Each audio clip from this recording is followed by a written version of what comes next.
Welcome to the deep dive. You know that feeling, right?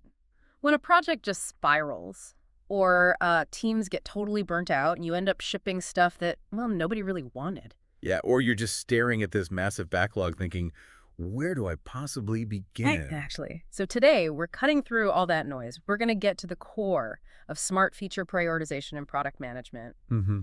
And look, this isn't about guesswork or, just going with your gut. It's about making deliberate trade-offs. Right. Data-driven. Grounded in real user impact, clear business needs, and crucially, whether something is actually technically feasible. Like, can we actually build this? Yeah, with what we have. When you get it right, it's honestly what separates the teams that are just busy from the ones making a real impact.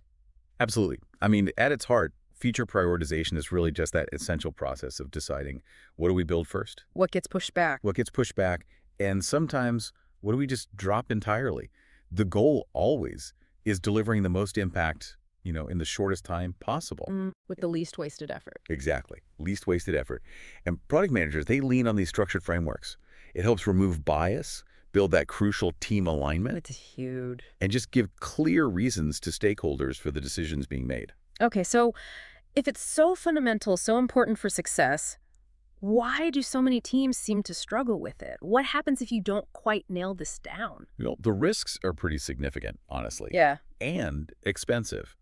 Without a methodical approach, you end up building features that just don't matter to users. Right. Wasted effort. Big time. Yeah. You overpromise, you underdeliver, you spend tons of time on low-impact stuff, and then inevitably you get conflicting opinions, arguments, because there's no alignment, Chaos. pretty much. Yeah. A good strategy ties every single product decision back to measurable outcomes. Things like, customer satisfaction, revenue, engagement, retention. It gives you a compass. Okay, that makes total sense. Maximize impact, minimize waste. So how do product managers actually do this? What are some of these frameworks you mentioned, the go-to ones? Let's maybe kick things off with one that seems pretty quantitative, weighted scoring.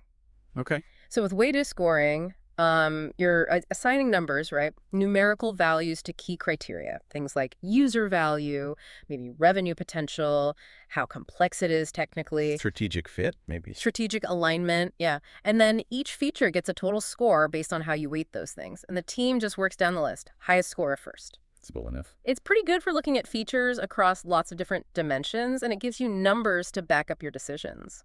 Stakeholders tend to like that. They do like numbers. Hmm. What's fascinating there, though, is while it seems purely objective, getting agreement on the weights themselves, that's often the tricky part. I can see that. Politics. A little bit, yeah. It needs careful handling to keep it fair. Mm-hmm. Now, shifting gears a bit, another really powerful one is the RICE method. RICE. Okay, what's that stand for? It's an acronym. Reach, Impact, Confidence, and Effort. It's especially handy, I find, when resources are feeling a bit tight. Okay, break that down for us. Sure. So reach is, how many people will this feature actually touch in a specific time period? Got it. Impact. How much will it really affect those users, or maybe the business goals, like low, medium, high? Right. Confidence. And this is the interesting one. How sure are you about your estimates for reach and impact? It's like a percentage, a gut check on your own assumptions. Okay, keeps you honest. Exactly. And finally, effort. How much time, how many resources will it realistically take to build? Person months, story points, whatever you use. And there's a formula. Yep, simple one. RICE, E-score, reach S, impact X, confidence, effort. Cocoordinates. Okay. Reach times impact times confidence, all divided by effort. Right. It's powerful because it forces you to quantify those assumptions. Hmm. You might find a feature that feels high impact actually has low confidence or just massive effort attached. So it helps balance that ambition with, like, the practical reality? Precisely. You use it when you need that balance. That confidence factor, though, seems like it could be fudged. How do you stop teams just bumping up the confidence score for features they personally like? That's a really good question. And that's where, the science bit comes in. Good teams back up their confidence scores. They use data. Like what? Market research, user interviews, maybe A/B test results, even small prototypes. If the data isn't solid, the confidence score should be lower. It kind of pushes you to investigate more before committing, encourages healthy skepticism. Okay, that makes sense. Data-backed confidence. So moving away from the pure numbers for a second, sometimes you just need something really straightforward, right, to get everyone on the same page fast. Definitely. That sounds like where the Moscow method comes in. It sounds simple. Breaks features into 4 buckets: must, should, could, and won't. Yep, Moscow. So must, these are your absolute non-negotiables. The product just won't work or can't launch without them. Table stakes. Exactly. Should, these are high priority, important, but maybe not critical for the very first release. Important, but not essential day one. Right. Could you nice to haves? Useful if you happen to have the time and budget later on. Bonus features. And won't stuff you're deciding not to do right now, maybe never. It seems great for just drawing clear lines and getting quick agreement, especially when things are moving fast. It is simple, which is its strength for quick consensus. Yeah.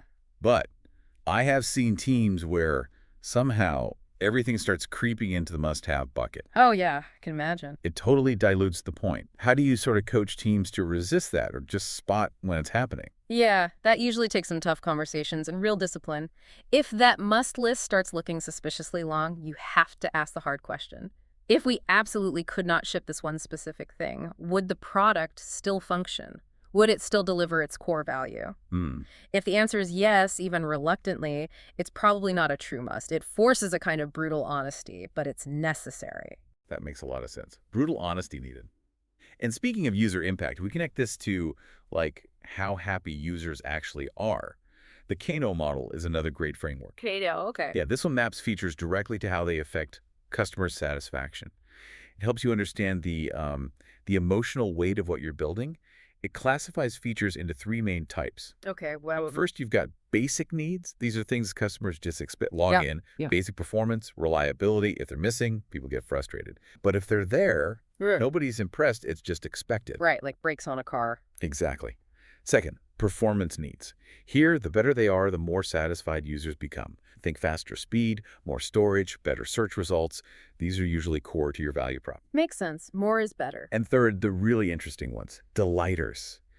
These are the unexpected features that just wow users. They create loyalty, even if they aren't strictly essential. Ah, the surprise and delight factor. Precisely. The Kano model is a great reminder that focusing only on basic or performance stuff can make your product functional, but kind of forgettable.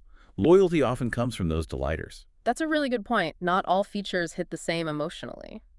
Okay, so if we're thinking about the user's journey, like mapping out how they actually use the product, where does story mapping fit? Story mapping. Yeah, story mapping is a fantastic visual tool. It helps you lay out features along the sequence of user actions, like a narrative, and then you rank them by importance within that flow. So it's user-centric. Very user-centric. It's not just for prioritizing, but it helps design from that perspective. And it's brilliant for figuring out your minimum viable product, your MVP, or planning out subsequent releases. Oh, I've seen the whole picture. And sometimes, just the sheer urgency of getting something out there outweighs everything else. Yeah, deadlines. Deadlines, market windows. Yeah. That's where the cost of delay framework comes in. It really forces you to ask, what happens if we don't ship this feature soon? What's the cost? Okay, so what kind of costs are we talking about? It could be lost revenue, obviously, or a competitor beats you to market. Maybe you risk losing customers, customer churn, or maybe there are critical strategic deadlines you just have to hit. It's a really powerful lens for those high-stakes decisions when time is absolutely critical. Okay, cost of delay. That sounds intense but necessary sometimes. But what if you need something quick? A visual way to make those trade-offs between, how valuable something is versus how hard it is to build. The classic matrix. Exactly. That's where the value versus effort matrix just shines. Simple but effective. Super effective. It's a quick visual way to plot features. Value delivered on one axis, effort required on the other. You usually end up with 4 boxes, 4 quadrants. Right. You've got your quick wins, high value, low effort. Do these first, obviously. No brainers. Major projects, high value but high effort too. These need careful planning. Big bets. Then fill-ins. Low value, low effort. Good for maybe filling gaps when the team has a bit of bandwidth. People busy, maybe. And finally, the ones to avoid. Time wasters. Low value, high effort, just drop them. It's just a really immediate visual way to see where your energy should go. Yeah, it's great for sparking discussion.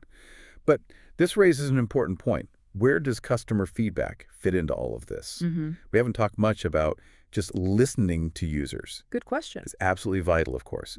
But it should guide prioritization, not necessarily dictate it. You absolutely need to use things like NPS scores. Net Promoter Score. Right, Net Promoter Score for loyalty. Surveys, support tickets, user interviews. Use all that to identify pain points, requests, desires.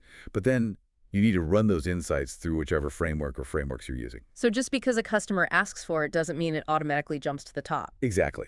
It doesn't mean it's the right strategic move for the product overall. Sometimes what customers ask for isn't actually what they truly need to solve their underlying problem.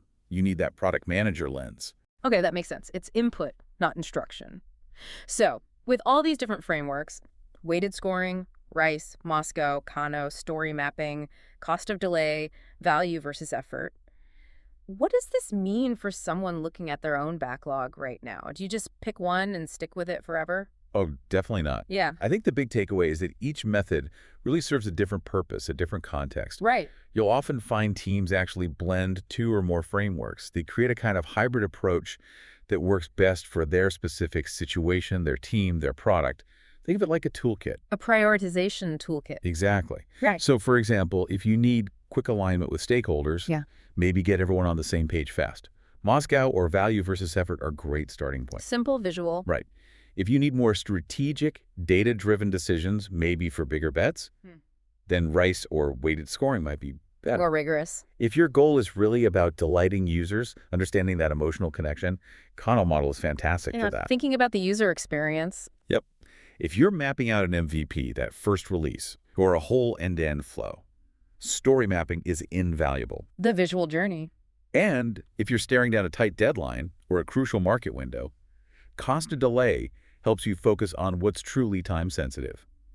The best PMs know which tool or combination of tools to pull out when. So it's about flexibility and knowing your context. Yeah. Ultimately, then, this whole prioritization thing, it's not like a one-time event you just check off a list, is it? Not at all. It's a continuous cycle. You're constantly listening to users, to the market, to stakeholders. You're analyzing data. You're making informed choices. You build something. You measure the impact. And then you repeat the whole process. Learning and adapting. Exactly. The best teams stay flexible. They use data constantly, and they revisit their roadmap regularly to make sure it actually reflects reality, not just some assumptions they made 6 months ago. It's all about adapting. Yeah. And, ultimately, effective prioritization isn't just about deciding what you build. It's often more about strategically deciding what you choose not to build. That's what really defines your product's focus in a crowded market. That's a really powerful thought. What you don't build defines you. Your time, your team's energy, your users, they all deserve that kind of clarity, that focus. So as you, our listener, maybe look at your own product roadmap this week, or you think about that endless debate in the last stakeholder meeting. Consider that one feature that's been nagging at you. Which framework, which tool from this toolkit we discussed might bring some real clarity and focus to that decision. If you enjoyed this video and found it helpful, don't forget to like, comment, and share it, with others who might benefit too. To learn more about product management and digital marketing, make sure to subscribe and hit the bell icon so you never miss an update.